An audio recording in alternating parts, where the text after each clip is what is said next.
नमस्कार दोस्तों, स्वागत है आपका हमारे चैनल फ्रंट लाइन अकाउंट में, जहां मैं आपको साझेदारी फर्म के खाते बता रहा था। और साझेदारी फर्म के खाते में हमारा जो टॉपिक था वो था क्या थी, आधारभूत सिद्धांत, यानी कि फंडामेंटल। तो देखते हैं एक नया टॉपिक कैसा होगा अपना। हाथ में कुछ क्वेश्चन लेके आया हूं, आप इन प्रश्नों को देखो और समझो कि हमने जो थ्योरी पढ़ी है उस थ्योरी का हम कौन कौन से प्रश्नों को सॉल्व कर सकें, कौन कौन से प्रश्नों को हल कर सकें। तो सबसे पहले लेके आऊं मैं बहु विकल्प है।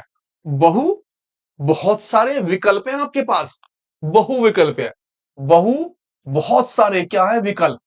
इनमें से आपको एक चुनना। आप कह सको भैया एम, सी, क्यू, एक एक नंबर के क्वेश्चन आने।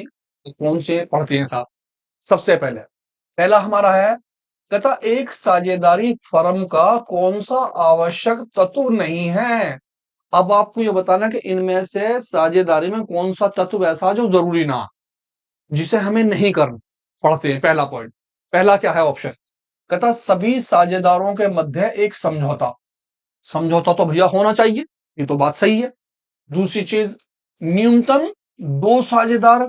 कम से कम कितने साझेदार होने चाहिए, दो। ये भी ठीक है। हमें तो बताना नहीं गलत बात कौन सी है। कहता लाभ व हानि में समान हिस्सा, बराबर का हिस्सा होना चाहिए या ना होना चाहिए। सोचो आप, किसी व्यापार के लिए साझेदारी समझौता, आप कोई काम कर रहे हो उसमें साझेदारी समझौता होना चाहिए या ना। समझौता तो होना चाहिए। भैया ये गलत होगा कि समान। समान माने बराबर। आप लाभ और हानि को बराबर ना बांट सकते हो। क्यों? क्योंकि जो आप तय कर लोगे उसके हिसाब से तो बांटोगे। जब आपके अंदर समझौता होगा, साझेदारी फर्म में आवश्यक तो नहीं है, समान नहीं बांट सकते आप। अगला वाला आते हैं पॉइंट पे। नंबर दो, समान संस्था में एक सामान्य संस्था है साझेदारी की, उसके अंदर अधिकतम संख्या हो सकती है। कम से कम कितने साझेदारों की अधिकतम संख्या हो सकती है, दो। दो तो होंगे कम से कम। ये तो पूछ रहा क्या है, अधिकतम। 10, 20 या 50। तो हमने क्या पढ़ा था, 50। आगे पढ़ा हमने। नंबर 3, साझेदारी अधिनियम लागू हुआ। आपका जो साझेदारी अधिनियम था वो कौन से ईयर में लागू हुआ, 1952 में, 1956 में, 1932 में या 1947 में। तो तुमने देखा पार्टनरशिप एक्ट जो था वो कब था, 1932 में। साझेदारी अधिनियम था 1932 में। आगे आ जाते हैं नंबर 4, तथा साझेदारी संलेख का तैयार करना। आप जो साझेदारी संलेख तैयार करते हो, जो समझौता तैयार करते हो, जो आपका साझेदारी संलेख होता है वो अनिवार्य होता है, आंशिक अनिवार्य होता है, ऐच्छिक होता है, या इनमें से कोई नहीं। तो भैया वो आपकी मर्जी पर होता है। ऐच्छिक, आप चाहो तो तैयार करो, आप चाहो तो तैयार ना करो, समझौता आपकी मर्जी है, मत करो। आप तो मॉरल भी हो सके, वैसे भी चल सके लिखित में भी। नंबर 5, साझेदारों में लाभ हानि का बंटवारा किया जाना चाहिए। अब लाभ और हानि कैसे कैसे, कहता पूंजी के अनुपात में, यानी कि जिसके पैसे ज्यादा हैं, पूंजी ज्यादा लगी हुई है उससे ज्यादा, जिसकी पूंजी कम है उससे कम, ऐसा होना चाहिए क्या। बराबर बराबर होना चाहिए क्या, लाभ हानि में। लाभ हानि में साझेदारों में लाभ हानि का बंटवारा पूंजी के हिसाब से या बराबर बराबर, क्या वो दोनों आपस में बराबर बराबर बांटेंगे। नंबर 3, साझेदारी संलेख के अनुसार से बांटेंगे या सभी ना बाबा, जो बात वो तय कर लेंगे साझेदारी संलेख में, बराबर थोड़ी बांटेंगे जो उन्होंने तय कर लिया हो। नंबर 6, साझेदारों के चालू खाते उसी दशा में खोले जाएंगे जबकि उनकी पूंजी। अब चालू खाते क्या, इसके लिए हम अभी आगे आने वाले हैं। मैं आपको बताऊंगा कि साझेदारों के जो खाते होते हैं वो दो तरह के होते हैं। कौन कौन से होते हैं साहब, स्थिर, परिवर्तनशील, दोनों, और इनमें से कोई नहीं। अब साझेदारों के जो खाते हैं इसके लिए आपको अगले वाले पे जाना पड़ेगा। इसके लिए मैं आपको बता दे रहा हूं कि चालू खाता जो होता है ना, उसके अंदर क्या होता है, आपकी जो पूंजी होती है वो स्थिर रहती है, एक सी, जैसे पहले थी वैसी ही में रहती है बाद में। इस बात को आप समझने के लिए अभी अगला वाला टॉपिक समझोगे तो बहुत अच्छी तरह समझ में आ जाएगा। मैंने यहां ले लिया है वैसे इसीलिए, ताकि आपको पता रहे कि हमें इस बात का ध्यान रखना है। ये सारी बातें तो हमारी पीछे थ्योरी में आ गई हैं। आगे देखिए साहब, अति लघुत्रय, वेरी शॉर्ट। अब वेरी शॉर्ट जो होते हैं, अति लघु उत्तरीय क्वेश्चन, जो प्रश्न होंगे वो किस तरह से होंगे, जो हमने थ्योरी बनाई है उसी थ्योरी में से कैसे कैसे क्वेश्चन हो सकते हैं, ये पिछले सालों में आ चुके हैं। ये आप अगर पिछले 10 साल का हिसाब उठा के देखोगे ना, तो ये बार बार क्वेश्चन आ रहे हैं, आप इन्हें पक्के तैयार कर लो। एक तो बाबा फंसना पक्का इसमें से, ये देख लो क्या, साझेदारी संलेख को समझाइए। अब साझेदारी संलेख क्या हो, अभी हमने बहुत बड़ा टॉपिक पढ़ा इस पे, साझेदारी संलेख पे, उसमें से कितनी बातें आपने याद करी, लिख डालो। साझेदारी संलेख पर संक्षिप्त क्या लिखो, टिप्पणी, या वो पूछेगा भैया या फिर ये लिख दो साझेदारी संलेख की टिप्पणी, या तो ऐसे बोल देगा या ऐसे, दोनों में से किसी तरीके से पूछ सके वो। तो साझेदारी के बारे में लिखो, उसकी आपस में समझौता क्या होता है, क्या क्या बात होती है, सारी बातें लिख डालो। Question number 1। अब आ जाते हैं प्रश्न नंबर 2 पे। क्या कहता, एक साझेदारी समझौते का लिखित में होना उत्तम माना जाता है। इसने एक आपसे क्या पूछ लिया, टिप्पणी पूछ ली। वो कहता बाबा इस टिप्पणी पे प्रकाश डालो अपना।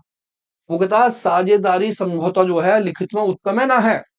अब आप व्याख्या करो, आप बताओ आपके हिसाब से क्या है, साझेदारी समझौता जो है रिटर्न में होना चाहिए ना होना चाहिए, उत्तम है ना है क्या क्या फायदा है, ये सारे फायदे भी पीछे पड़े हमने, लिख डालो पूरा पेज अपनी जबान में, जैसा आपको अच्छा लगता हो। भाई साहब खत्म क्वेश्चन। नंबर 3 कहता लाभ हानि व लाभ हानि नियोजन खाते में अंतर स्पष्ट करो। अब ये लाभ हानि खाता कौन सा है, लाभ हानि खाता वो है जो तुमने 11वीं क्लास में पढ़ा। पहला पढ़ा ट्रेडिंग अकाउंट, फिर पढ़ा प्रॉफिट एंड लॉस अकाउंट। आपने पढ़ा लाभ हानि खाते में कौन कौन सी बातें पढ़ ली आपने, उसमें आप खर्चे 2 थे, उसमें आमदनी आमे थी, आय प्राप्ति है, ये सारी की सारी कौन कौन सी बातें थी। अब लाभ हानि नियोजन खाते में क्या है, इसमें बताओ क्या। तो लाभ हानि नियोजन खाता भी मैंने आपको बताया, जो हमारे साझेदार हुए हैं उनका पूंजी पे ब्याज, उनका वेतन, उनका कमीशन, उनके आहरण पे ब्याज, ये चीजें चला करें। और 11वीं क्लास की में क्या था, आप सोचो ना पता, अगला वाला टॉपिक लाऊंगा इसके ऊपर, वहां देखिए ध्यान से, ये वाले को फिर ध्यान से कि भैया दोनों में समझौता क्या है, कई बार आ चुका, पक्का कर ली हूं। अगला क्या है, नंबर 4 पे, लाभ हानि नियोजक खाते में दर्शाए जाने वाली मदों का विवरण करो। मद मतलब अभी हमने 5 बातें लिखी इसमें, कौन कौन सी 5 बातें, बाय में लिखी हमने कौन सी, आहरण पे ब्याज, इंटरेस्ट ऑन ड्रॉइंग। टू में लिखा हमने पूंजी पे ब्याज, इंटरेस्ट ऑन कैपिटल। टू में हमने लिखा वेतन, सैलरी। टू में हमने लिखा कमीशन, कमीशन का पैसा। और लास्ट में निकल के आया क्या चीज, उनका लाभ और हानि खाते का हिसाब, जिसे हमने बोला डिवीजन ऑफ प्रॉफिट। वो सारी बातें बतानी है आपको, एक छोटा सा अकाउंट बना देना, उससे बना दो अकाउंट को और उसके बारे में लिख डालो, खत्म हुआ का, ये आया विवरण उसका। नंबर 5, परिवर्तनशील पूंजी खाते में से क्या आशय है। अब परिवर्तनशील पूंजी क्या हो गया, परिवर्तन, परिवर्तन हो जाना, पहले पूंजी कुछ और थी, अब पूंजी कुछ और हो गई, तो क्या परिवर्तन हुआ, परिवर्तन क्या है कि पहला पैसा कुछ और, अब पैसा कुछ और। स्थिर का मतलब हुआ है जो पहले थी वही आज। तो हमारे पूंजी खाते 2 तरह के होंगे, कौन कौन से, एक तो होंगे परिवर्तनशील, जिनमें पहले कुछ और पूंजी होती थी, बाद में और पैसा आता चला गया, वो प्रॉफिट का पैसा आया, इंटरेस्ट का पैसा आया, सब चीजों का पैसा बढ़ गया। एक हो स्थिर, जो ऐसा कैसा ही है। तो हमारा अगला आने वाला टॉपिक 3C पे है, अगली वीडियो देखिए, तब इस आंसर को दीजिए। आपको ये दोनों के दोनों आंसर ये हमारे अगले वाले टॉपिक पे आ रहे हैं, इसकी थ्योरी आगे आने वाली है, इसके क्वेश्चन आएंगे, उसकी थ्योरी आपको बनानी है। बाकी के आंसर लिखिए, उस वीडियो को देखिए और फिर इसके आंसर लिखिए। ये सारे आप देखोगे पिछले 10 सालों में बार बार घूम के आ रहे हैं भैया जी। आगे बढ़ जाते हैं साहब। अब जो आते हैं हमारे, आते हैं लघु उत्तरीय, यानी कि शॉर्ट आंसर टाइप के क्वेश्चन। वो शॉर्ट आंसर टाइप के क्वेश्चन किस तरह के हैं। सबसे पहला पॉइंट है, ऐसे कोई 5 महत्वपूर्ण बिंदु बताइए जो एक साझेदारी विलेख यानी कि साझेदारी संलेख में आवश्यक सम्मिलित होने चाहिए। अब हमने साझेदारी संलेख के लिए बहुत सारे पॉइंट पढ़े मैंने वहां, आपको बहुत सारे पढ़वाए, 15-16 कम से कम। तो भैया उनमें से कितने लिखने हैं खाली, देखियो कितने, 5। एक आध 5 तो याद हो गए होंगे, लिख डालो ससुरे। अगला नंबर 2 कहता साझेदारी संलेख की अनुपस्थिति।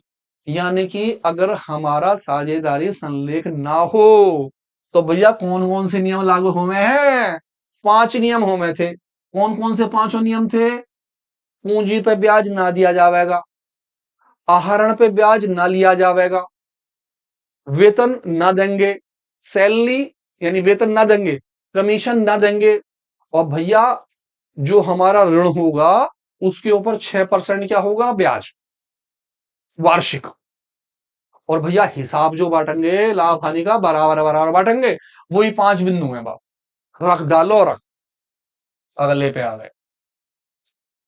एक साझेदारी हेतु लाभ की गारंटी पर टिप्पणी लिखिए। अब लाभ की गारंटी क्या हुआ है ये भैया? लाभ की गारंटी, लाभ की गारंटी से मतलब हुआ है कि दो आदमी हमारे कारोबार में काम कर रहे हैं, एक का नाम ए है और एक का नाम बी है। अब हमने ये सोचा, ए ने और बी ने, कि भैया अपने साथ एक सी को जोड़ लो। जब हम अपने साथ सी को जोड़ लेंगे तो हमारा कारोबार और बढ़ जाएगा। तो सी ने ये कहा, भैया मैं तुम्हारे साथ आ तो जाऊंगा, पर ये बताओ कि तुम मुझे दोगे कितने पैसे? तुम मुझे कितने पैसे दोगे 1 साल में? तो इन्होंने ये तय कर लिया कि भैया ऐसा करें, हम आपस में टू का और 1 का हिस्सा लेंगे, या हम तीनों आपस में बराबर बराबर बांट लेंगे पैसे, तीनों बराबर बराबर। और तेरी इस बात की गारंटी है बाबा कि हम तुझे 40,000 से कम न देंगे। अब तीनों में ये समझौता तय हो गया कि हम तीनों आपस में बराबर बराबर बराबर बराबर बांटेंगे, और इस आदमी को कितने रुपए से कम ना मिलने के?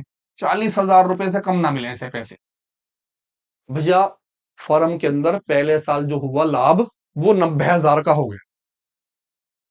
प्रॉफिट कितने का हो गया? 90,000 रुपए का प्रॉफिट हो गया। अब 90,000 को तीनों ने आपस में बांटा। इस वाले के हिस्से में आ गए 30,000, इसके हिस्से में भी आ गए 30,000, और इस वाले के आदमी के भी आदमी हिस्से में आ गए कितने? 30,000 रुपए। अब ये तो बिछड़ गया। इसने कहा मैं तो ना लूं कतई भी। कौन ना लूं? क्योंकि मेरे तो हिस्से में आने चाहिए 40, मेरी तो 40,000 की है गारंटी। तो बाबा यही है लाभ की गारंटी। इसने कहा कि मेरी है गारंटी, मैं तो 40,000 से कम ना लूं। तो भैया निपटारा कैसे हो? तो इस आदमी से इन दोनों में से जिसने बात करी ही, अगर ए ने करी तो ए देगा पैसे कितने? दोनों का फर्क 10,000 रुपए। अगर बाबा बी ने करी ही बात तो बी देगा पैसे, या में से माइनस करेंगे। अगर इसने दी ही गारंटी, 10 इसमें से माइनस हो, इसके रह गए 20, इसके हो गए 40।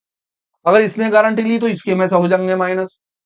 और बाबा अगर गारंटी ली ही दोनों ने तो दोनों के में से होंगे माइनस, और या के में हो जाएंगे प्लस। तो इससे बोले हैं लाभ की गारंटी।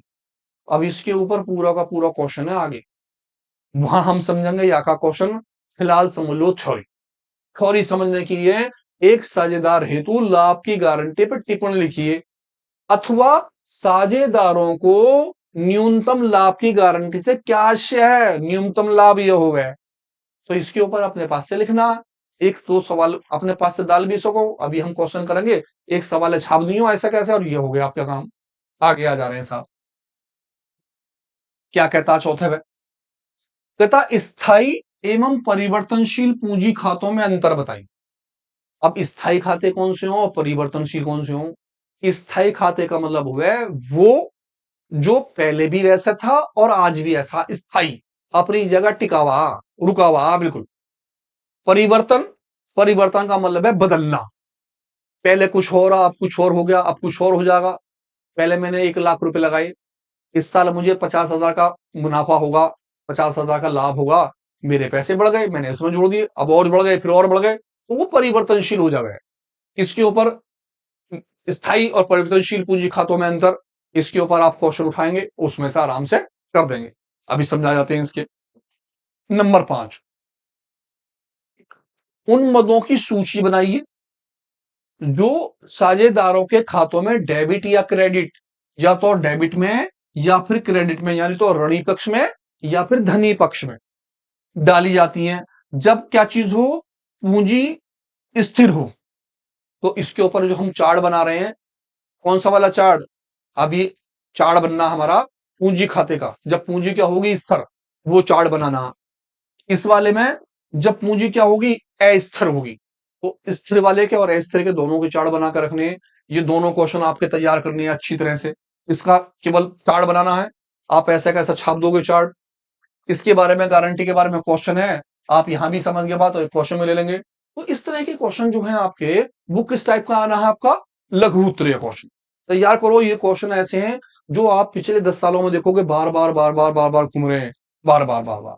तो इसी के साथ अब क्वेश्चन पे मिलते हैं। समझे जी।